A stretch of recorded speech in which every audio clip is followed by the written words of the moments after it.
In a week etched by reflection, tribute, and transition, the heart of the nation turned toward its past to honor its heroes and look ahead, steady in resolve. Under the leadership of President Bola Ahmed Tinubu, on Sunday, President Tinubu led the nation in celebrating a towering literary figure and mourning the loss of two pillars of Nigeria's legacy.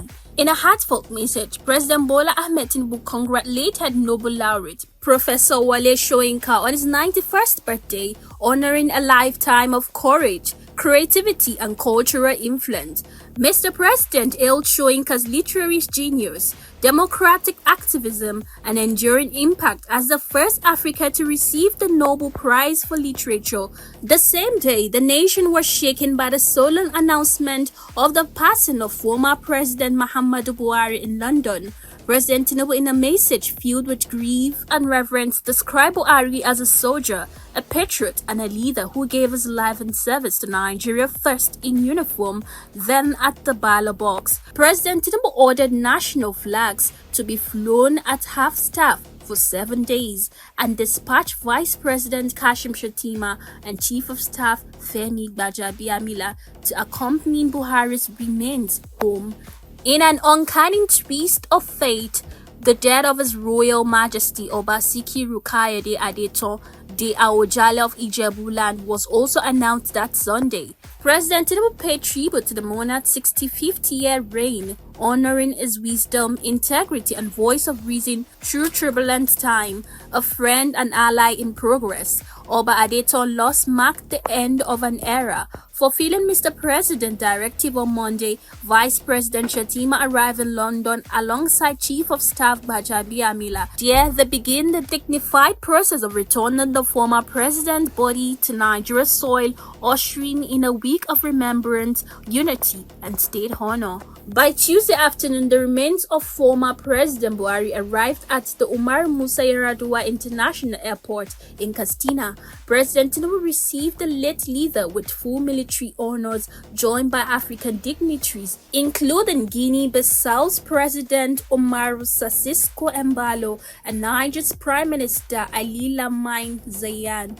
The solemn procession, marked by a 21-gun salute and military hymns, set the tone for historical welfare. Later that day, former President Buhari was laid to rest in Daura, Katsina State, surrounded by family, statesmen, and citizens. Prayers were led by the Imam of Daura, and Nigeria honored one of its most disciplined sons. The burial ceremony was followed by a week-long program of tributes and condolences.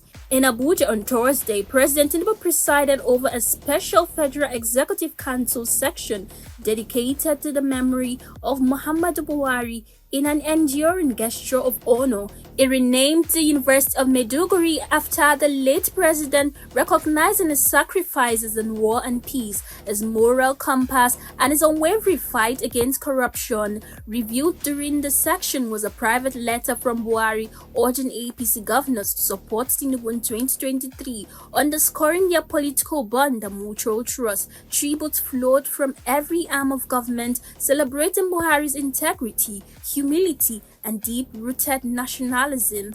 That same day, Mr. President also received Senate President Godswill Akpabio and Akwa Ibom State Governor Pastor Umo Eno at the State House, a signal of continued governance amid national mourning. On Friday, President Tinubu traveled to Kano to offer condolences to the Dantata family on the death of the industrialist and philanthropist Alhaji Aminu Dantata, recalling his support during the 2023 campaign. Mr. President described Dantata as a model of quiet generosity and upright character, an icon of Nigeria enterprises whose legacy will endure. Joined by business leaders and dignitaries, including Aliko Dangote and Senate President Akpabio, the visit reflected Mr. President's deep respect for men who shaped Nigeria's economic and moral fabric. Looking forward, President Tinubu made key federal appointments to reinvigorate public institutions and sustain reform. Muhammad Babangida, son of former military president Ibrahim Babangida,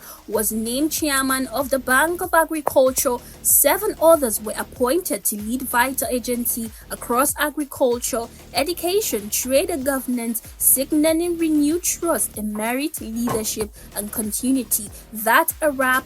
Thank you for joining us. See you next week.